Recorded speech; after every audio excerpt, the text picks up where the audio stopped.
Working with your boss and your team. This is a topic that we'll be covering in this presentation today. Now we need to decide upon the groups and the teams that comes across this. How do we go across the groups and the team? Groups are two or more people with common interests, objectives, and continuing interaction.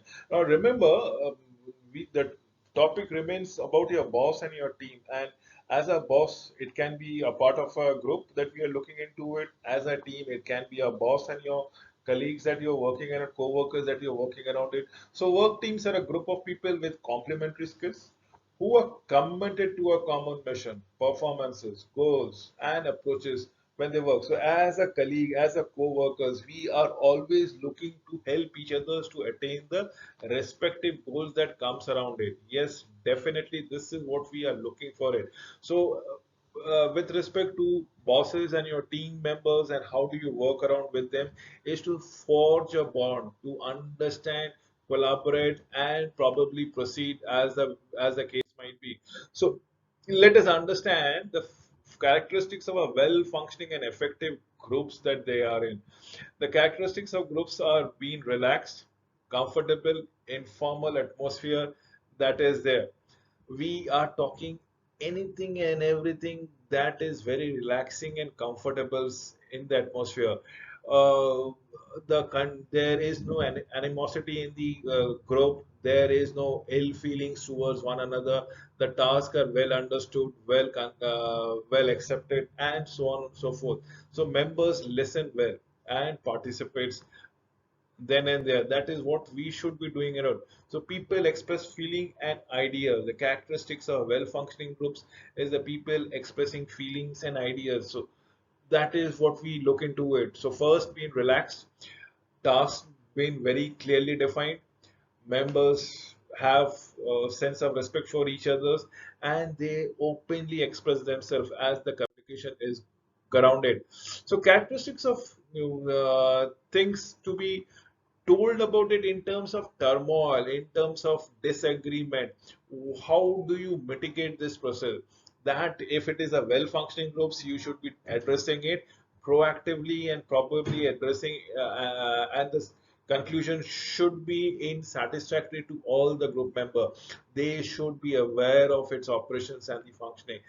And essentially, when it is a boss and a subordinate working, whenever you are deciding on the objectives altogether or any decision that you need to go around it, there should be a sense of responsibility and consensus between them to come to an understanding. And that is what the characteristics should be all about it. I have already indicated the assignments, the work, the tasks, the job description should be clearly defined, absolutely with every one of them. And that is what group behavior is all about it. So norms of behavior, the standards that a work group used to evaluate the behaviors of its member. Yes, true, absolutely, then and there. Group cohesion is the interpersonal glue that makes a member of a group stick together. Definitely, yes. So we have the norms, the standards are mentioned, group cohesion, the interpersonal glues that makes the members stick together. Social loafing is the failure of a group members to contribute personal time, effort, thoughts, or other resources to the group. That is what we are looking forward to. This is what the social loafing will rather tell me. Losses of individualities, the social process in which the individual groups lose their awareness altogether, and that is what is being done almost identical times. And this is what we are looking into it. This is what we should be accepting every now and then, every point of time. So loss of individuality, a social process in which individual members loses self-awareness and is accompanying a sense of accountability altogether. And that is what we should be maintaining around here. Yes, let us go for the formation of the group. The formation of the groups, it says the formal group would always be assigned to the formal gathered and performed tasks altogether. There needs to be need-based, ethnic-oriented, genders. Probably people can be identified on the basis of genders, culture. So what I'm trying to do is a common strain that comes around it. If we can have those common strain through which people can identify each other. So need professional and geographical diversity as in the formal groups are to be concerned. Whereas now this is how formal group has to be done.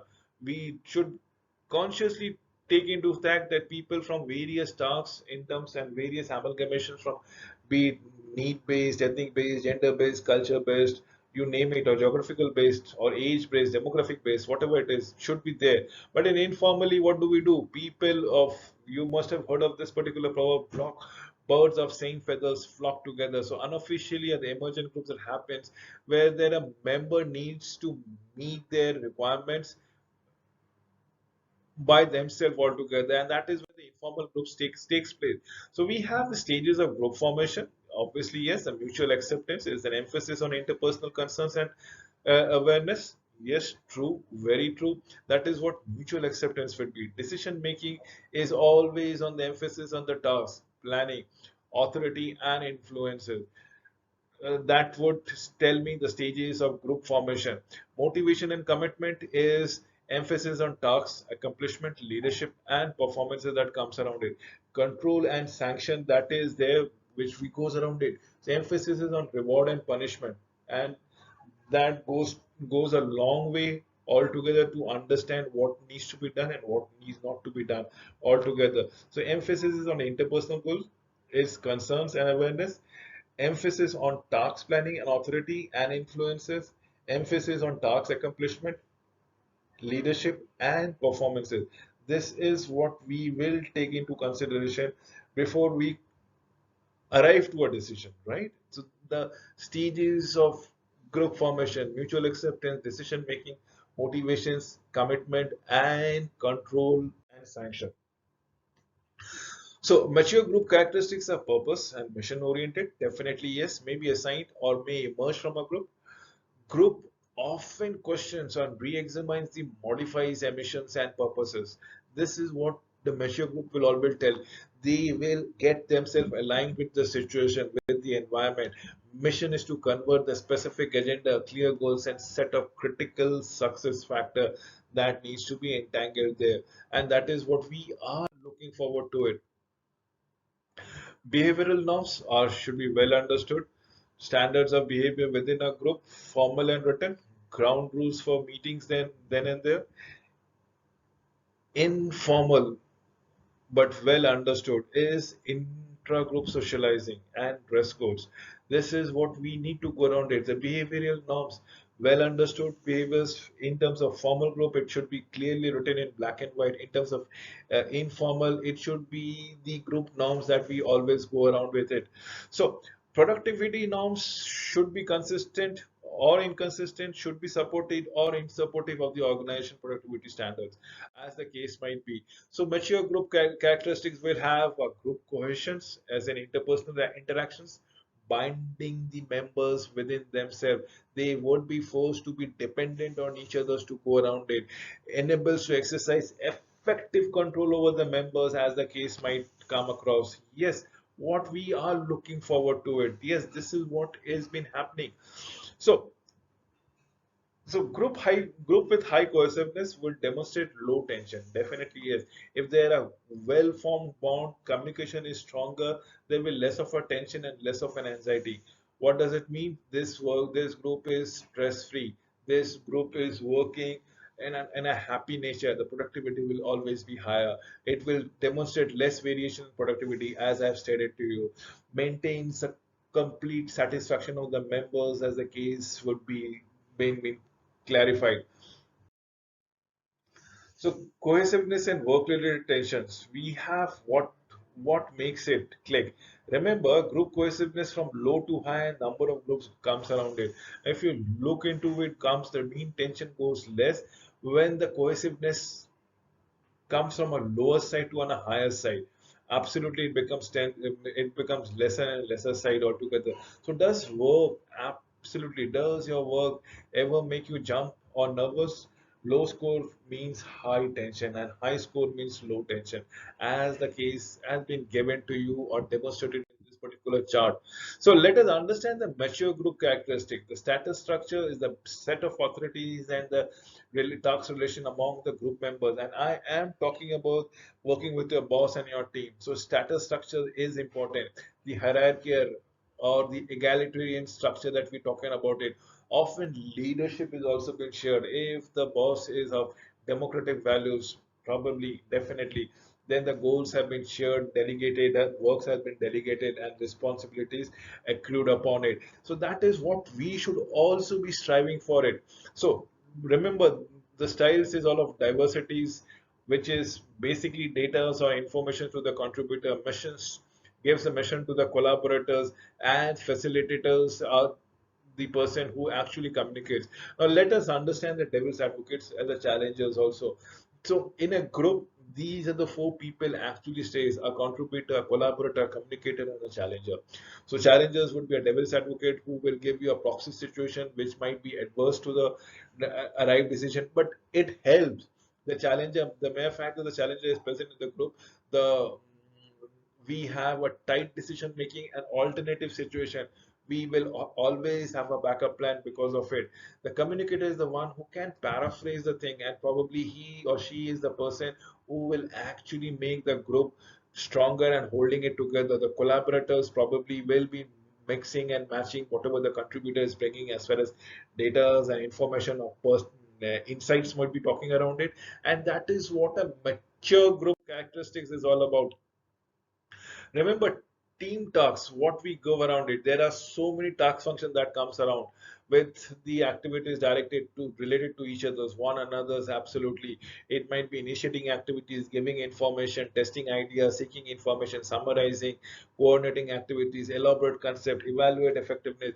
You name it, and we have it. These are the reasons why there might be diagnosing of the problem with the situation that comes around it. So that is what team task function is all about here. Remember, as a task function, there is a maintenance function also. And let me give you the maintenance function. There might be, this is what is required to effectively satisfy every person in the group, as in supporting each other, members expressing feeling, test consensus, reducing tension, gatekeeping communication, test group decision, harmonize conflict, follow other leads, and set standard. There are many time task functions that is being visibly out there. People do not should not be absolutely negating any of the task function that is being kept. So this is what we look forward to it, as in forging a good, stronger relation between your team and your boss if required, per se. Right. So why team? People would ask, why should we have a working relationship with the team? Good when performing complicated and complex work, when probably demanding work altogether, interrelated and or voluminous work than one person can handle, and that is what we are looking for it. Good when knowledge, talent, skills, and abilities are dispersed across organizational members.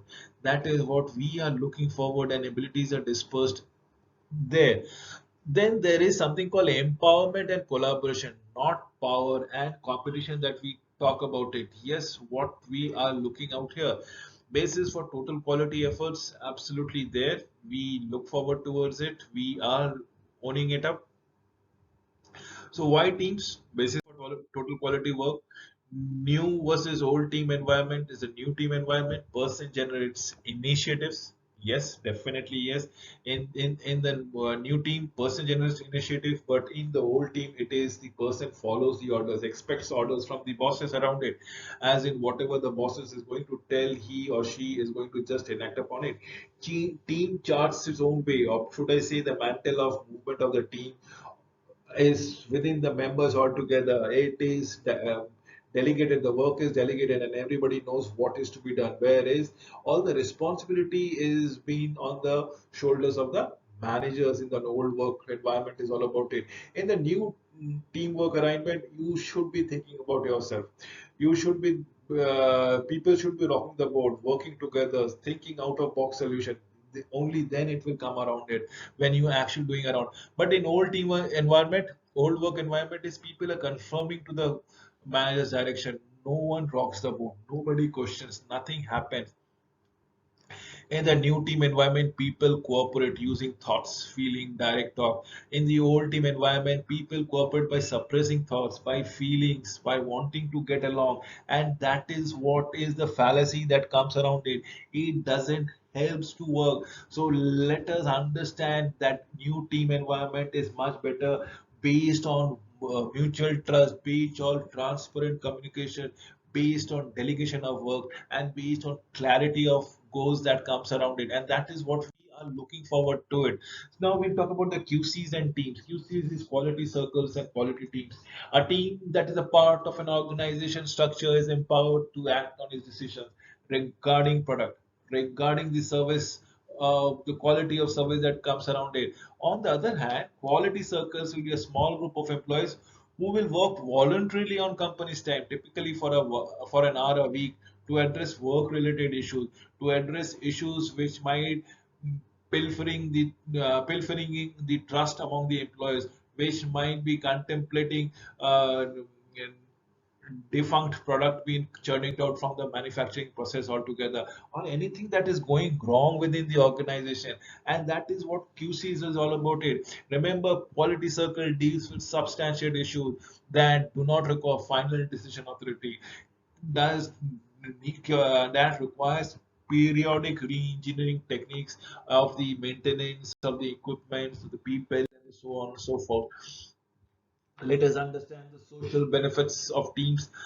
It's a psychological intimations, emotional and psychological closeness of a team or a group members absolutely required. It is the thing that which helps you to take it a longer time. Let us understand the integrated intimacy, closeness achieving through tasks and activities. That is what we should be looking forward to. Yes, so, foundation of empowerment, there are basically wherein a person will be talking about it on the basis of organization cultures, on the basis of transparency, on the basis of thinking out of the box, or probably very clear with the planning process there about it. We should empower everyone, right from communication, transparency, delegations, and objectivity. This whole gamut of things needs to be there with the people, and only then they will give you the 100%. Remember, that is what we are looking into it. Let me give you the four aspects of self-management or team skill that comes around it. This is very pertinent and permanent for you to work coherently and constructively with your team members and your bosses. The first is the competence skills that you bring around it. It's the skill that for which you should be valued upon. Then there's a process skills. How do you integrate it within the system of the organization? So you have your competency skills, you have your process skill. How do you communicate and do the work? This is where the cooperation and helping behaviors comes around it. What you communicate, how do you communicate, and comes across. The fourth skills is the most important skills, as the communication is all about it. So empowerment skill is self-management or team skills in terms of competence skills, process skills, cooperative and helping behavior. Then is the communication skill that comes around it. Let us go to self-managed teams as the case out here. Self-managed teams that make decisions that were once reserved for managers. Yes, probably yes. This is the team which was once reserved for the managers. How does an organization capitalize on the advantages and avoid the risk of self-managed team altogether? This is what we are looking forward to. Absolutely well said. Time and again, thereby what we are doing so. So upper echelons are the teams at the top. We have a top level executive team in an organization as a leadership team that comes around it. The top managers with the requisite backgrounds of the organizations and technicalities, they should be part of it at the top management. Organization should reflect top management with respect to their values and competence, ethics, and unique characteristics that they bring to the table. Management teams, leadership, composition, and dynamic influences, the organizational performances time and again, absolutely time and again. This is what we are looking forward to. That is what the teams at the top is looking entrenched around there. So, executive tenure. Now, how do we go about it in terms of your x-axis being the tenure, 1 month or 7 month or 14 months, or should I say 1 year, 7 years, or 14 years. What about the productivity, about the organizational performances? When a person joins as a chief executive, the productivity increases up till the seventh year or something like that. And then if you can, there is a plateau which can goes around it. Definitely there's a plateau, or it reaches down. So it depends upon it. After this, if you want to improve upon it, you might have to bring somebody else, and probably that is how the executive tenure and organization goals take place. This is what we are looking forward to. This is what we are actually happening with your bosses and your subordinates that comes around it. We need to work together to make it much more impactful. Yes, in cases of cultural team, multicultural team represent more than two, three, four varieties of ethnic backgrounds.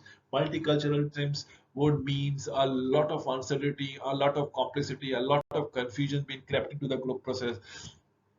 But despite these uncertainties, despite this complexity, despite this confusion, culturally diverse group generate much better and immense full ideas in a group think process altogether. So that is what I would believe so in the multicultural team triangles for managing the new team environment. It is nothing but your coordination between your boss, your team, and you as an individual. So yes, working with your boss with your team members, and yes, there has to be a tandem thing that comes around it. You should work this triangle all together. With this, I come to an end of this presentation. Thank you for watching this video.